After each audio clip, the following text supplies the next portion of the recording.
Hey guys, it's Generalkidd here. How's everyone doing today?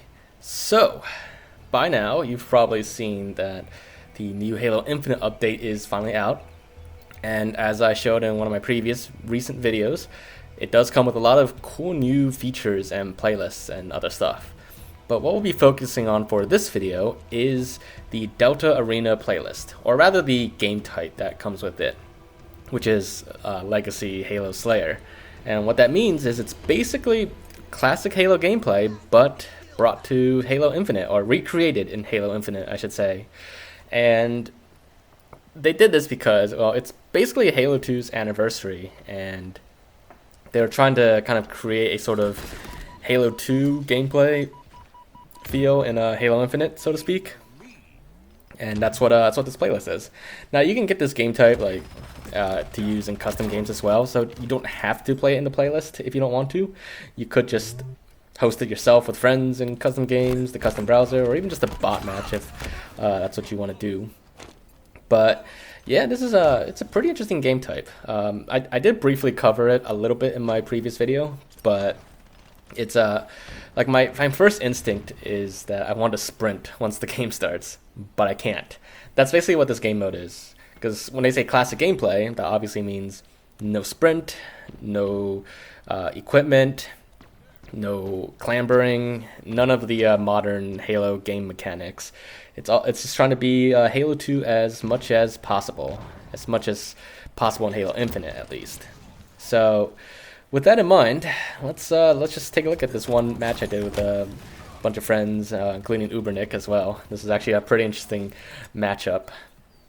But yeah, it was actually really fun, and as you can see, we even did it on the map Turf from Halo 2, just remade in Halo Infinite, and it looks really great. First of all, this map, so it's quite a throwback. But of course, that goes without saying that even though it is meant to be like classic gameplay and have that Halo 2 kind of feel to it, I can obviously still tell it's Halo Infinite, of course. It's just but overall, like they do a great job of recreating it, and it's pretty fun to play. It takes a little bit to get used to, but it is really fun, and it does include the weapon, the MA5K, so that's something that you can use for this. But there's pretty much all the weapons are available from the Halo Infinite sandbox, so that's it's up to you what you want to use. Of course, you could also change a little bit in Forge or custom games. But yeah, so moving on, you can see in this gameplay, I mean, I'm not the best at Halo Infinite, and I'm also playing against quite a lot of pretty competitive players. So it was a bit of a struggle for me, but you know, I got a few kills here and there. So don't judge me too hard on my gameplay. But yeah, I mean, the MA5K, I know a lot of people say it kind of reminds them of the SMG from Halo 2, and I'd say that's a fairly accurate assessment. It's the fire rate and everything, it does remind you of that, and it's a pretty fun weapon to use. Now, of course, they really wanted to recreate that Halo 2 feel, that classic Halo 2 gameplay. Then what they should have done was make the MA5K dual wieldable in Halo Infinite. Like, they should have brought back dual wielding to Halo Infinite, and then made the MA5K dual wieldable, so it'd be like the SMG starts in original Halo 2 playlists. Of course, eventually Halo 2 did kind of move towards the BR starts playlist, and I've heard from a lot of people that they would like to see kind of like a BR starts mode for the classic playlists. So that would definitely make sense, and that'd be, I'd be fond of that too.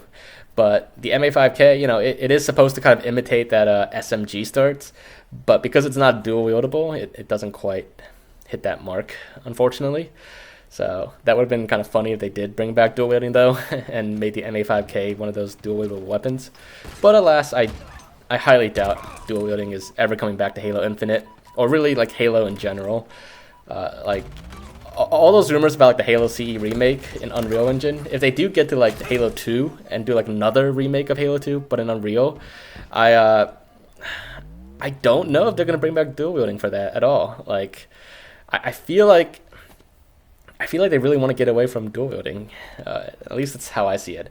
But then again, when MCC came out and they made the Halo 2 Anniversary multiplayer mode, they did bring back Halo dual wielding for that, and that wasn't a Halo 4 engine. So it's not like it was just a reskin classic Halo 2, multiplayer maps or anything like that. It was actually, new maps made in the Halo 4 engine. So they did actually, take the time to really bring back dual wielding. So maybe like, if they get to the Unreal Engine Halo 2 someday, if that is like what's going to happen with the Halo series going forward, then I don't know. I would hope they would bring back dual wielding, but I know there's like a lot of controversy around dual wielding in Halo gameplay, so that's it's debatable. It's definitely up for debate about how it fits into the actual Halo sandbox. But if we're talking about like a Halo 2 remake in the future, I do think they should have dual wielding, because that is like just the iconic thing about Halo 2. You can't really have Halo 2 without dual wielding. And that's how I felt about the MA5K in these classic playlists. It's that, while it's close to the SMG, it is not the SMG still. It's just, not dual wieldable. Would have been great, it would have been fun if it was, but maybe it would have been like really unbalanced if you could dual wield the MA5K. But, it doesn't really matter either way, so it's fine. But yeah, aside from that, the classic playlist, another difference with the game mode is that your jump height is slightly increased. And to be honest, I actually never really noticed the difference before. I guess I just got used to it really quickly in Halo Infinite. But the jump height is increased to 150%, which is apparently closer to what it used to be in Halo 2. So that's, I guess that makes sense, but I couldn't quite notice it. But, then again, one of the other maps that was included in this playlist is Midship. And you have to, the energy sword at top mid of Midship, you had to like crouch jump to get up to it, and you kind of had to do that in this playlist as well. You had to crouch jump to reach the energy sword in some cases. So I guess the 150% jump height does actually, bring back some of that feel of Halo 2, even though it's kind of like unconscious in a lot of cases. It worked pretty well. So yeah, I mean, I'd say like overall, aside from the MA5K, this playlist does do a fairly good job of bringing back like classic Halo gameplay into Halo Infinite. And if you haven't tried it yet, I do highly recommend you give it a try. It is really fun, and if you're like me and you're a huge fan of the classic Halo games, then I'd say like you'll find this enjoyable. So yeah, I'd say give it a try. And I definitely played a lot of matches of it already, in both like matchmaking and customs. So that was definitely like a fun experience with friends. And I'd say like in some cases there were some moments where it's almost like a throwback. It's like, oh yeah, that's what we used to do like back in the older Halo games. But of course it does still have a modern twist on it. I mean, it's in a modern engine, well, slightly more modern engine.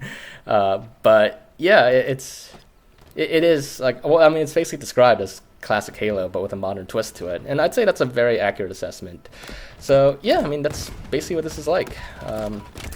And that about wraps it up for this video and this match. So hopefully you guys found this video to be interesting. If you did, make sure to leave a like.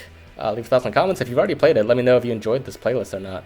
But aside from that, make sure to subscribe, and I'll see you all in the next video. Bye, guys.